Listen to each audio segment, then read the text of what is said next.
ఇప్పుడు అయితే మనం జంపుకుంటూ పోతాం బత్తాలకు. ఇక్కడ వినాయకులు డాడీ బండాడ మా వాళ్ళ ఇంటికాడ పెట్టిండు. డబ్బా ఇన్ని రోజులు వాళ్ళ ఇంటికానే ఉన్నాయిగా. మొత్తం మన బండ్లో నలుగురు వేసుకురావాలి. మనవును పెద్ద ఆపోలు ఇంకిద్దరు వేరేటోళ్ళు వేసుకురావాలి. ఇప్పుడు మాకు జమ్మికుంటా 14 కిలోమీటర్లు వస్తుంది. మీకు డైరెక్ట్ షాపు చూపిస్తా నేను. ఇది సిటీ కేబుల్ లైన్లు ఉంటుంది మాతా ఫెర్టిలైజర్ అనేది. అవి ఇలా ఘోరంగా ఉన్నది. మొత్తం లారీలు ఇలా అందరూ బత్తాలు వస్తానే ముందుగానే వస్తారు అందరూ. వెనుకడోరు అన్నాడు, ఇలా అయితే బత్తాలు అయితే లేవు అన్నాడు. ఒక అమ్మనే ఉన్నాడు యూరియాను 28 ఘోరంగా టైట్ ఉన్నదట.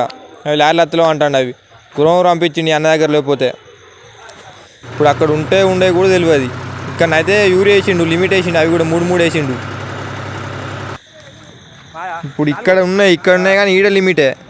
ఈడ కొన్ని తీసుకున్నాం. సేట్ ఏమంటాడు, నాగంపేట కాడ రారే ఉన్నాయన్నాడు. ఇప్పుడు అయితే ఇంటికి పోతాం, మళ్ళీ నాగంపేటకు వేసుకొచ్చుకోవాలి. ఇక